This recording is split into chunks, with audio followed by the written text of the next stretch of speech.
Oh, bloody hell, bloody hell, we had a bloody well match against Munster.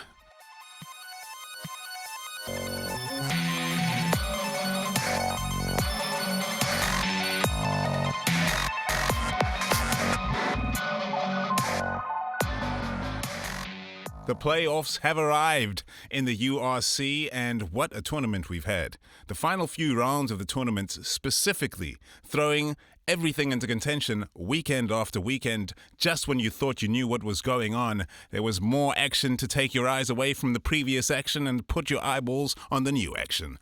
Leinster dropping down from the top of the log towards the end of the competition and could not manage to climb back up in the final round as the top four sides locked in their positions as expected coming into the round. However, there was a tremendous amount of jeopardy happening just below in the race for the 8. So the top four hosting their quarterfinals in the URC are Munster, Vodacom Bulls, Leinster, and the Glasgow Warriors. Each of those getting the job done in round 18, some of them by quite narrow margins to be clear. But in the end, the top four is going to be the top four, and they'll be hosting the first knockout matches. We'll see what happens thereafter, because there are so many upsets that have happened in the first two seasons of the URC already. Very difficult to actually predict what's going to happen. For example, Leinster, who are expected to be a powerhouse at home, were knocked over by the Bulls in the first season of the URC, and the Bulls went on to face the Stormers in the final down there at the DHL Stadium in Cape Town, where the final should not be held this season.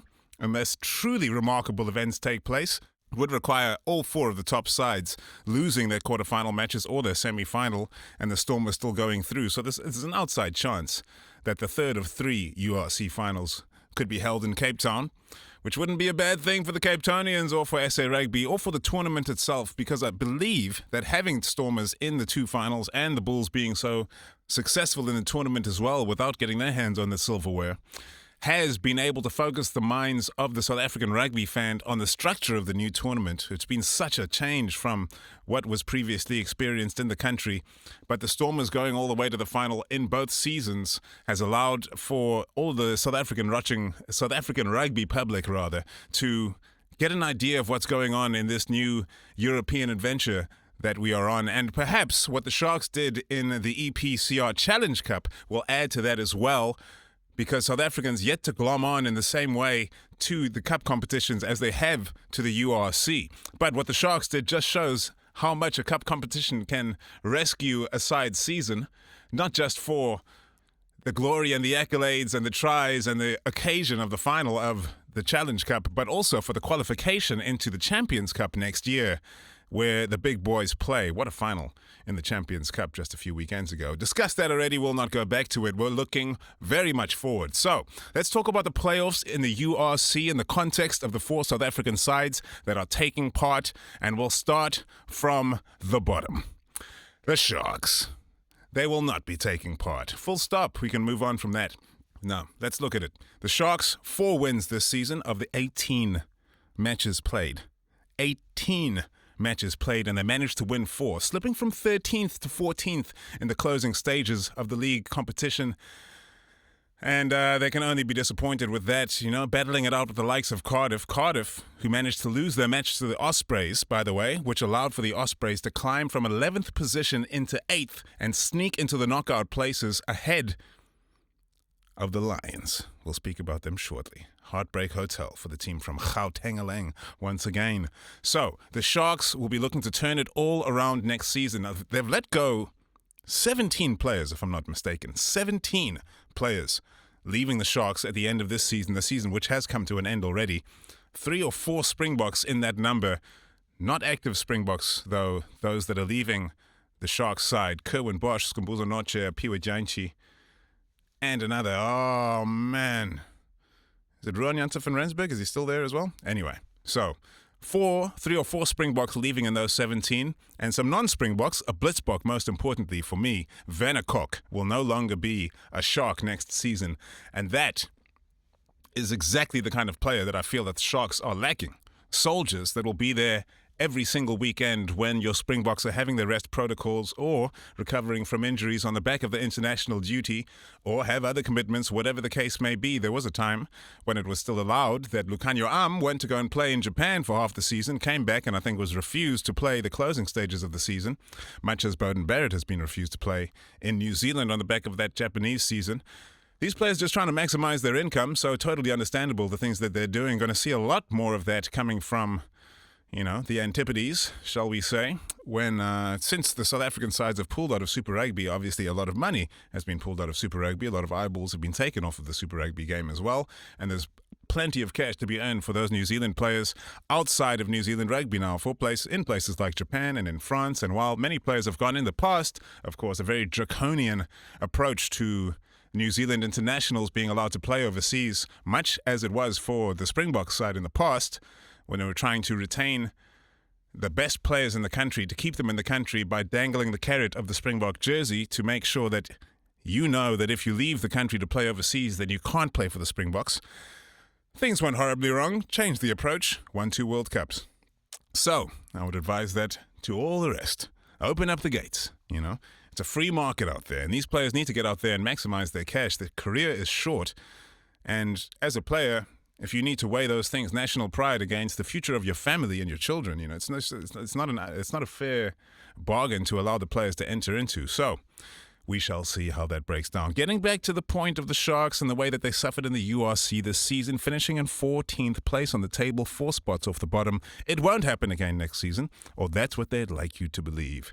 Why won't it happen next season is the question that they're going to have to ask themselves. Now, they're bringing in a couple of players that are fringe Springboks as well, and possibly future Springboks, the likes of Jordan Hendrickse and Andre Esterhuizen, who obviously has played Springboks before and was on the brink of being a part of the core group of the World Cup squad once again this time around. Let's see what the Springbok future holds for a player like Andre Esterhuizen coming into this new Springbok cycle, starting in just a few weeks' time when Wales take on the Springboks at Twickenham in England. That's going to be quite an affair. Quite an affair indeed. And there should be, plenty of international interest, enough for the Springboks to be able to play matches like that overseas, exhibition matches at Twickenham against Wales. So you just grow the audience of the Springboks, of the game. What they need to do is put more of these matches in the USA as we prepare for a World Cup coming there in the future. Need to continue to build the excitement and the consistency of headline fixtures out there. But of course, the biggest one the Americans want to see is New Zealand against Ireland. They love their Irish roots out there in the USA. So let's see if we can sort them out with something that'll be equally attractive. But of course, New Zealand always the draw card. And of course, the biggest match in world rugby, New Zealand versus South Africa. Prove me wrong. So, the Sharks, next season, the likes of Andre Esterhuizen, Manu Chituka coming to join his brother Vincent. We've got Hendrickse coming to join his brother Jaden. Can those players consistently show up in the URC and improve the stakes of the Sharks going into those knockout stages where they will have more of their Springboks available if they can get to the big show? But the problem for the Sharks is that they've been faltering so badly in the regular season, they get nowhere close to the big show, nowhere near the playoffs. But they have made the playoffs in the past, to be clear, fallen desperately short. But all in all, the amount of investment that's gone into the Sharks, they have so many of the headline Springboks, just a glittering array of stars. Siya Kolisi was there for a couple of years and has gone on, of course, to pastures anew, Racing 92, and didn't manage to win anything while he was there. So the Sharks fans, for all of the fanfare that comes along with the new signings that they have, which has been going on for years, the social media is absolutely blazing. Great videos about players coming in theoretically to play for the team. But in reality, they don't end up playing that many matches, which means that the Sharks can go on a run when they lose 9 out of their first 10 matches, I believe. Something insane like that. It was crazy at the beginning of the season, if you remember, going into the December period. Just insane. The way that the Sharks, they just couldn't buy a win, if you'll excuse the pun. But they did manage to turn things around slightly. They won, I think, 4 matches in a row, those matches which they did win, the 4 matches. And then they had to shift their focus to the Challenge Cup, to the Challenge Cup final. Yes, I thought I said champions. Challenge Cup final. A final which they did win. And then Johnny May, for some reason, decided to pipe up and say that it's crazy how much money South African franchises spend. And landing on a South African here, who have been watching their players chuck overseas to any which place that offers them any money, including the second division of France, an attractive financial offer to top players in this country, to hear that we have unbelievable financial clout that makes it unfair was laughable and factually incorrect. So, things may change in the future, and if we do manage to get more or equal money to the rest of the European clubs, that will be great. That would be a great thing. Second point, the players playing for the Sharks all happen to own South African passports. These are South African players. These are not Fijians. These are not Australians, New Zealanders. We're not bringing in players from France, England, Wales, Scotland. No! All South African stars. These are our own players. They left our shores to get more money. And they're coming back, well, to get decent money now, thankfully. And I'll walk away from it right now. Enough time spent on the Sharks. They are not going to the knockout stages, finishing in 14th, well behind the places required to be in the knockouts, which are spots 1 through 8. And as we move on to our next team, the heartbreak will be evident when I tell you they finished in spot number 9. The Lions of Johannesburg, another great season from a young team that I wish I could say was building towards great things, but the unfortunate reality, there was an F there, but not an F word. The unfortunate reality for the Lions is that they cannot retain the young players that they are building up over the course of these years, and they continue to leak them on a consistent basis, which does not allow them to consistently build the kind of squad that would compete in the URC on an ongoing basis. So what happens next season for the Lions? Now that they've finished in 9th, agonizingly so, to be clear. They were leading the match against the Stormers in round 18, heading into the final 5 minutes, I believe, when Andre Smith crashed over the line for the side from Cape Town, snatching victory away from the Lions, who then had to wait to see what was going to happen between the Ospreys and Cardiff. They were aware of the fact that the Ospreys were still in the running going into the Stormers match, and in spite of that, when they had the opportunity to kick for the corner or call a scrum and put the pressure on the Stormers to go for the try line to score the try instead of going for the 3 points and securing victory before going for the bonus point, because they did not secure a try-scoring bonus point either, which would have seen them into the knockout stages. Never mind a victory, which they had in their hands as well. I just believe they had the opportunity to clutch the game by the throat, to get their claws out and snatch victory from the clutches of defeat rather than the other way around, which has been their history in this competition, and really their history since those years of Super Rugby success when they were high-flying with Kwagga Smith and the boys. Ackerman in charge. And now, it is what it is, and it's going to be what it's going to be. So, slipping from 8th to 9th after the match, which came after they completed their match against the Stormers, so they could sit back and watch the Ospreys, slowly snatch away the life of their season, and it had to be a bitter pill to swallow. Really feel like they should have gone for the jugular and they had to beat the Stormers. If you want to be the best, you gotta beat the best. Listen, it hurts. It hurts for the guys. But they do still have a bunch of youngsters there. Need to see more of those youngsters next year as well. Hoping Hanku van Wyk can stay fit. Hoping for the Lions that any of the players that I might mention will definitely be staying. But can you necessarily say that? You absolutely cannot, because any attractive offer could come at any time. And some of these players are knocking on the door of Springbok selection. They want to be in successful sides because, success breeds success. And when coaches watch you winning, lifting trophies, you got a better chance of making their pen flutter when they're writing their team sheets. So, the likes of Sanel and Ohamba, wow. How long did it take to get there? I was busy thinking about Skambuzo Noche, one of the players that's leaving the Sharks, because he's one of the Springboks. He has played for the Springboks, not an active Springbok, but he'll be leaving the Sharks.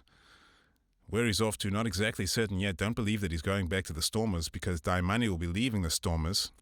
Hachiva Daimani not having been offered a contract. The Stormers very happy to keep him. Not having been offered a Springbok spot, following from that, a Springbok contract as well.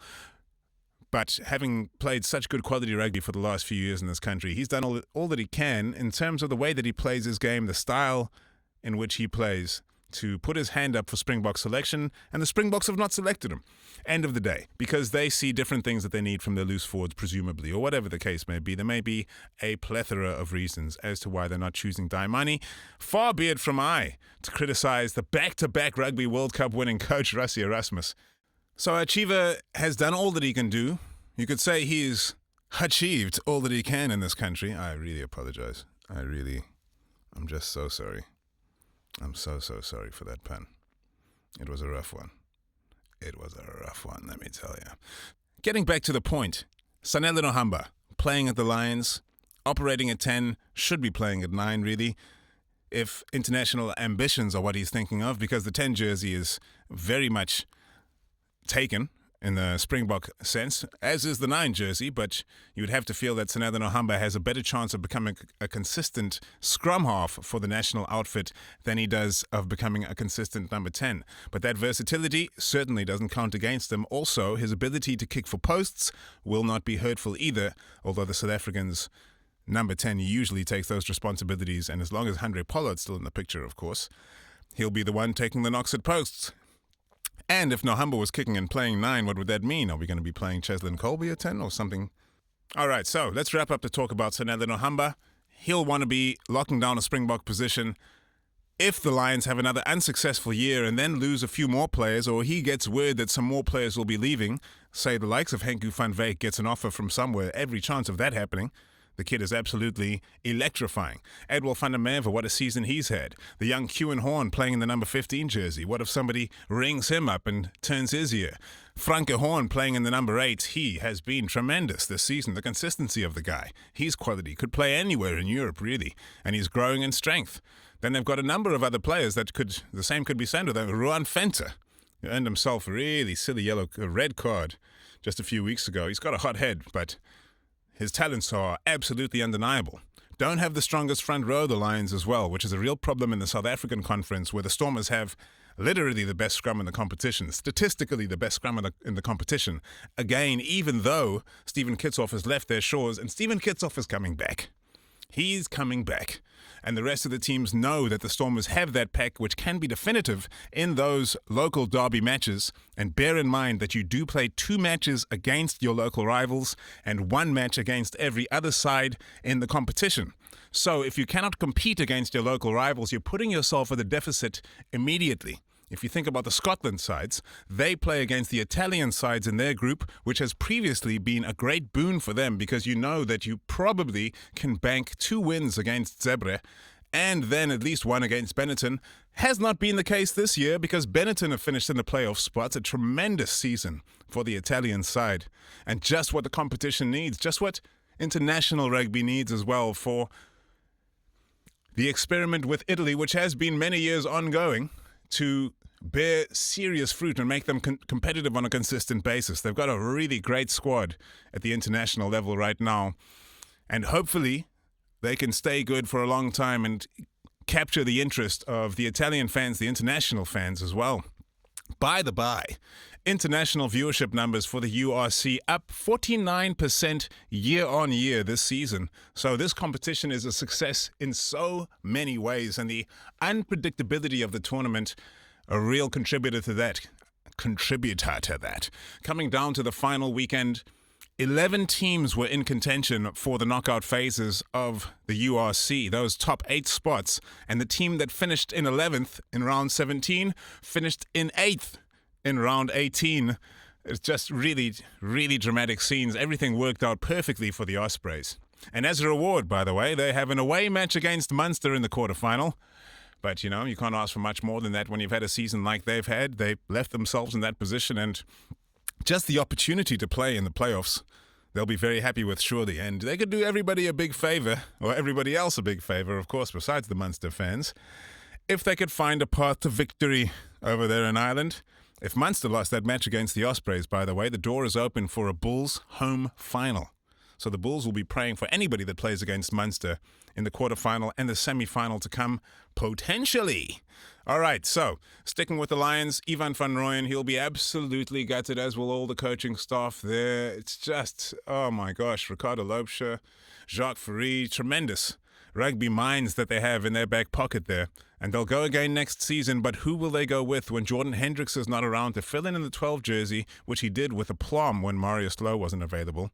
Seeing Nahamba shift to the 10 as well, got Gianni Lombard, who spends a lot of time on the injury table, especially early in his career. Can he stay fit next season? Can he become a stalwart for that side? He's going to have to be. Henku van Wyk's going to have to be around full-time. Kewan Horn always shows up. Edward van der Merwe has been there. Rabs Makwane, backup wing for the franchise every time he plays, absolutely scintillating. But can they have the quality? Can they find the quality to compete up front, as I said, against the local rivals especially? Can the scrum be strong enough? Even the likes of Steve Sitole moving to the Stormers this season, they are leaky. It's a leaky bucket up there in Gauteng, and they've got to plug those holes. All right, enough on the Lions. Now, let's move to pastures anew, pastures afresh, and pastures of success, where the Stormers marched into the playoffs with that narrow victory against the Lions. They would have been in the playoffs regardless, because the lowest place they could finish was 7th due to the various permutations, the amount of wins they had, the points difference which they had. The team that has more wins in the regular season, if two sides finish on the same points, the number of wins that you have is the first consideration. The second consideration is the points difference that you have garnered over the course of the season. The Stormers finished in 5th position in the end, started the round in 5th, finished the round in 5th, comfortably so, and as a result, they will be travelling to Glasgow for their quarterfinal. The Glasgow Warriors, what a season they had. Coming unstuck somewhat at the end when they came on that South African tour. Lost the match to the Bulls just narrowly, but earning that extra bonus point, absolutely pivotal. Went on to lose their next match. Unfavorable for the Glasgow Warriors. They slipped down from the top spot of the log. They could have been potentially hosting the final if everything had gone their way. But now they'll finish in 4th. Unlikely they'll be hosting the final, but anything can happen indeed. In order to get there, Glasgow had to beat Zebre. Zebre put up a fight, though, but Glasgow winning in the end, 38 points to 26. So Zebre having another tough season. And just to further the point about the way that the Scottish sides do have that benefit of having Zebre in their side, Zebre played 18 matches this season, won one of those matches, drew one of those matches, and lost 16 with a points difference of negative 298. Racking up 15 points on the table. Next worst was the Dragons' 18 games, 3 wins, 2 more wins than Zebre, and getting just the 16 points. So just the 1 more point than Zebre. They would have been disappointed to finish bottom of the log, having won 2 more matches than Zebre. They did not, of course, just above them, the Sharks. The Sharks. Glasgow beating Zebre in round 18. Massive victory for the Scottish side. Franco Smith's boys will be going into the knockouts confident, but they will have to face the Stormers in the first round. Stormers, champions of the first season of the URC, finalists of the second season, having hosted both finals. And the Stormers have played all of their playoff matches, I believe, on home turf up until this point in the competition, during the first 2 seasons of this competition. So now they're going to have to get on the road and replicate those successes which we've seen in years gone by. What an opportunity against Glasgow Warriors. That's the last game on Saturday, kicking off at 8:35, and may well be the best game of the round, but let's not make any predictions. There could be upsets absolutely anywhere. Munster against Ospreys, you got to back Munster, being top of the log, being on such great form, having even come to South Africa and got themselves some results.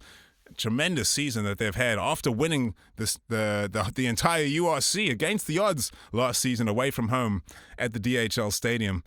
They're on a great run of form. So the Ospreys would do very well to beat Munster. Would be a fascinator if they did. Bulls taking on Benetton in the first match on Saturday. That match on Friday, by the way. Munster against Ospreys, 8:35 South African time. Bulls taking on Benetton at 3:30 on Saturday. And man, the Bulls will be looking to not even just continue the momentum, because the Sharks put them under tremendous pressure in Durban in round 18. The Bulls came having to win that match. They came all guns blazing, no doubt about it. But the Sharks still managed to scupper them in the first half, and heading into the second, things were still looking shaky. In the end, Aka van der Merwe scored 2 tries that took the match out of touch for the Sharks. What a player, by the way, Aka van der Merwe. The options that the Bulls have, the squad that Jake White is building and continues to build in order to have the quality opportunity to compete on all fronts, as he was criticised for this season when he sent a B team to the Champions Cup.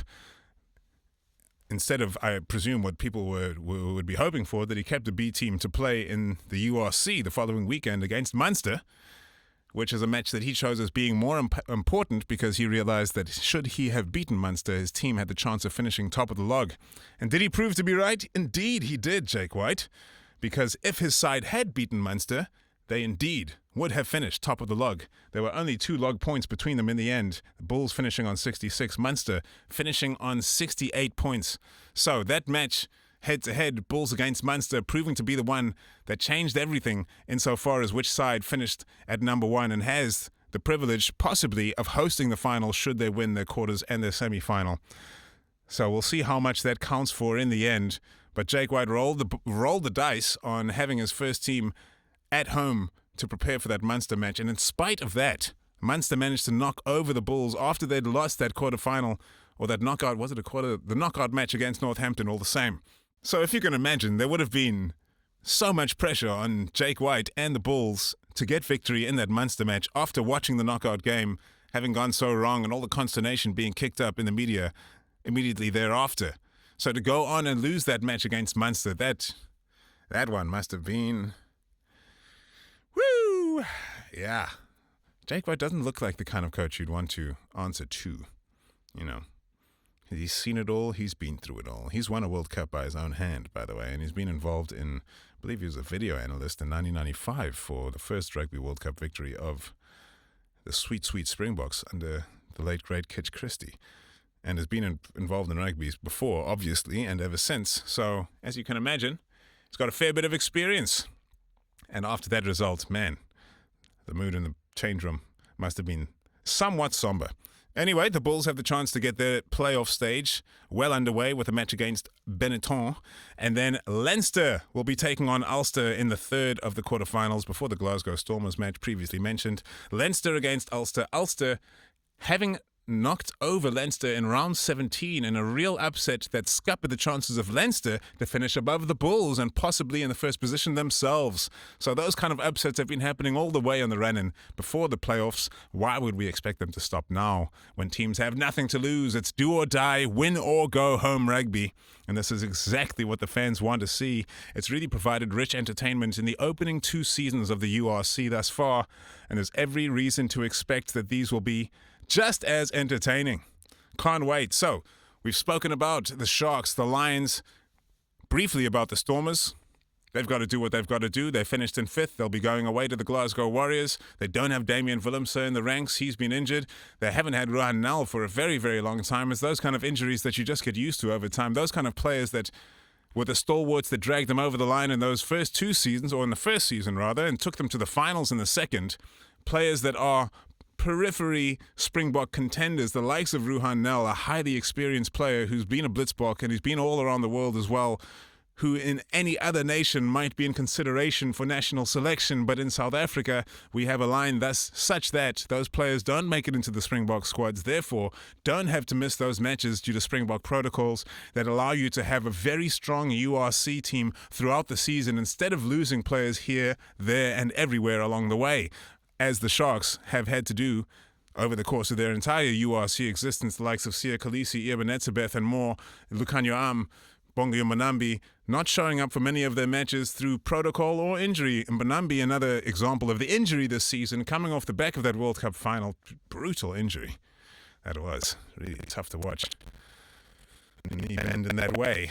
And making his way back only later in the season. Vincent Koch as well, also injured for a long, long part of this season. Just a big part of the reason why the Sharks suffered so much was that they didn't have players like that available, players that can make the difference in some of those narrow losses which the Sharks did suffer. And there were many narrow losses as well along the way. Some bigger ones, but a number of narrow ones. And the ones that hurt the most, of course, were the ones that came at home. Really unfortunate circumstance. The one match when Butter Chamberlain missed that kick at posts to give them the victory. I believe that was at Kings Park. Might have been against the Lions themselves. Costly ones. And eventually had to throw that URC season to the side, basically, to focus wholeheartedly on the Challenge Cup. And they were traveling for many weeks towards the end of the season. could only send a certain number of players back to partake in the URC matches while they left the rest of the players over in Europe to prepare for the Challenge Cup final after a tour against some challenging sides as well that kind of functioned as preparation for a build-up to that final which was to come. And what a build-up it turned out to be. That was tremendous stuff. The semi-finals and the final of the Challenge Cup, richly entertaining affairs, especially so for South African fans, and even more especially so for Sharks fans. But we're not talking about the Sharks, are we? Drifting from the point as always, and it is my pleasure to do so. So the Stormers, finishing in 5th, going to travel to Glasgow. Great players in their ranks. And yeah, they're going to have to rely on their stars. They will have to rely on their stars. The likes of Dan du Plessis, who has been cooking this season, a player who previously has suffered under the cosh of injury time and time again. Manie Libbok, cooking in the number 10. He knows he's got to keep his levels high, while the rest of the nation started talking about Siya Masuku over the course of the last 4 or 5 weeks. Man of the match here, there, man of the match everywhere for Siya Masuku. Manie Libbok has had to keep his cool. He'll be going into the knockout stages of the URC with a chance to continue to prove that he is the definitive number 2 fly-off in this country, to make sure that he still has the chance to usurp Handré Pollard in whatever way that he plans to become that starting fly-off, and improving the accuracy of his goal kicking would be the number 1 factor into getting him over that hump. But it's going to take a lot, because Handré Pollard has proven in the clutch that he can get the job done. I don't know how you get those kind of accolades on your CV when the person who's got those accolades on your CV is one person in front of you.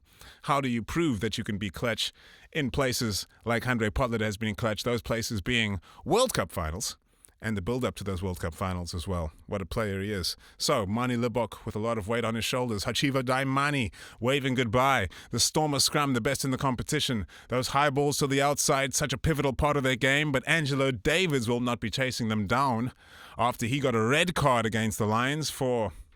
not a good challenge at all against Sanele Nohamba. Left him prone on the floor. It was not good stuff. It's everything you don't want to see in the game. You could see that he knew what he'd done the very moment that he stood up from the tackle. And so did Marius Lowe, incidentally, who decided to come in and push him over, kicked off an almighty brawl thereafter, and got a yellow card for himself. And what could be described as uncaptainly behavior. When Ivan van Rooyen, you could see him on the walkie-talkie desperately trying to stop that from happening, because he was about to get a man advantage. Although one of his key players had been knocked out. To have a red card against the Stormers and to have 15 against 14 would have been far better than 14 against 14, your captain off the field. And in the end, fine margins are what define that match. Wow. It's the kind of rugby match that a Lions fan, anybody from the Lions coaching staff, anybody else, anything to do with the Lions will not want to be watching back at all, because they had the chance. It was in their hands to win the match. Never mind the bonus point. To win the match and walk into the playoffs of the URC. Maybe not the Champions Cup, but the playoffs of the URC. And they chose to turn to the post rather than the corner. And we'll leave it there. So, the Stormers going into the playoffs. We're going to stop talking about them now. Good luck to Dobbo and the boys. The team that finished in the highest place of all the South African sides were the Bulls. Or to call them by their full name, the Vodacom Bulls. A tremendous season for the Bulls. No question about it. They're finally playing the kind of rugby that they'll feel they should be, in the kind of position that they will feel that they should have been for the previous seasons. Of course, one better is what they'll be aiming for, and as mentioned previously, that loss to Munster, the reason that they are not in first and that they are in second right now, nobody to blame but themselves. Similarly so, the Lions, just to turn away one more time, the Lions lost to Ospreys in the closing stages of the season, might have been around 16, 15, somewhere around there. After getting a big win against Connacht, I believe, overseas, they had a really underwhelming performance against the Ospreys. And at the time, it might have seemed inconsequential, but come the final reckoning, the Ospreys snuck past them, finishing on the same points, but having one more win than the Lions. Where did they find that win? Against the Lions. Fair's fair after all. Great thing about this tournament, you don't feel like you've been hard done by not making the playoffs. It's very logical how to get there. Also, the winners of the shield, the 4 shields that are for the 4 divisions, that used to mean that the winner of that shield would have a place in the playoffs, a place in the Champions Cup. That no longer the case. It's all a meritocracy now. So team 1 through 8. If there had been no Italian, no Welsh teams, no South African teams, no Irish teams, no Scottish teams, then that would have just been the case. We're not making sure that everybody's represented anymore. You got to make it to make it. And in the end, one side from every nation made it. And of course, 2 from Ireland, 2 from South Africa as well. So, and almost 3 from South Africa. And the Lions, oh man, okay. Back to the Bulls. The Bulls this season have been clinical. Missing Marcel Coetzee, and that's going to be a big one for them. He is a physical leader of that side, and never mind just the fact that he is the leader of the side. I believe the squad captain, Ruan Nortje, lifting the South African shield for the first time. The most successful side in South Africa, especially so against the rivals, which is what the shield is measured on this year. So the Bulls for the first time winning the shield, the Stormers not winning the shield for the first time, and rightfully so. It's been a massive season. Goosen has been cooking in the number 10, missed him for a few weeks, but Chris Smith, an able replacement, that's what the squad building is about. To have a player like Chris Smith, who's not just theoretically ready to play or rated by a couple of people or he's done well at Currie Cup level, the guy's kicked a drop goal in the playoffs of the URC to take the Bulls through to the second round. I think it was against the Sharks at Loftus Versfeld in URC 1, turning around with the greatest look of joy on his face that I have and probably will ever see from that player. What a moment for Chris Smith that was, and he has become a fixture in the Bulls squad, a player that was playing varsity rugby just a few years ago and has really made good of himself. He's made the best of his career, to be clear. And I wonder what the future holds for him as well, if he's going to stay here in the pocket with the Bulls or if there's any overseas prospects, because he could have a situation like Tinus de Beer starting for Cardiff not making the knockouts, having a rough season for sure, the Welsh side. But still, Tinus de Beer getting his chance to start in first-class rugby and prove himself. Chris Smith getting the same at the Bulls. Maybe he'll get another opportunity elsewhere. Maybe he'll get another opportunity right there in Swane. Who else there? Kanan Moody, Kurt the Ardenser, Willie LaRue. Who else? Those 3. Springboks, all 3 of them. What a back 3 it is. And those 3 can initiate counterattacks and also chase down high balls with massive effect. Kanan Moody, he's got the height to get up there and snatch it from above anybody's head. Kurt the Ardenser has got the ability to get up extremely high. His timing is unbelievable. And also, if you watch that round 18 match, putting in consequential hits against the Sharks, waiting for Apolele Fasi and the likes of the Sharks outside backs to land before absolutely milking them in the tackle, putting his body on the line. He has 100% commitment, so obvious what made him a Springbok. Came through the 7th Circuit as well, by the way, and was also playing Varsity Cup Rugby not too long ago, and not only playing Varsity Cup Rugby for the likes of Marties, the University of Stellenbosch, one of the powerhouses at the varsity level, but for UWC, one of the sides that scarcely plays in the top tier of Varsity Cup level, in fact, usually plays in the Varsity Shield, where they will be this year. So he has come from not so auspicious beginnings insofar as some of the other Springboks, and he has made himself into a green and gold stalwart. Love the guy. Love the way he plays the game. Willie LaRue, what an addition to the squad. He has been a steady head on the shoulders, still has that ability to slip in as the second fly off and make executive decisions on distribution and the way that the game is going. He has the kind of experience to stabilize a side like the Bulls, and that is exactly what he's done since he's come in. The pack has always been the strong point of the Bulls, and it is, once again, the likes of Wilco Low, likes of Akke van der Merwe coming off the bench, or Grobelaar coming off the bench. They have options galore, and then they have a guy like Jan-Hendrik Wessels, who is tremendously talented youngster, who's not so much a youngster anymore, coming into his mid-20s. He's signed for another 3 years. Ambrose Papier is suddenly playing Springbok level rugby again, after being a 7-cap Springbok, 9-cap Springbok early on in his career. And then having a dip of sorts, spent a few matches away in Sale Sharks, but besides that, it's been a decade at the Bulls, and he is back to a high level of rugby. Keegan Johannes waiting in the wings as well. Janus Kirsten was supposed to be a big part of the team this season, but he had an injury, on the way in, and really unfortunate. A player with the experience of winning a Champions Cup and of winning, I believe, the Gallagher Premiership as well. And yeah, they could really do with Kirsten coming into the team. But to have Ruan Norkier there holding down the fort, and the man that they call Rooster, Ruan Ackerman, man, he has been unbelievable at line-out time, especially in these last few weeks building up into the playoffs. It's the best time to hit form. They have every possibility of winning this competition, no matter where the final may happen, no matter where they'll be playing. And to be clear, they'll be playing at home in the quarterfinal, at home in the semi-final should they make it there. And if Munster don't win one of their two matches in the quarters and the semis, they'll be playing at home in the final as well.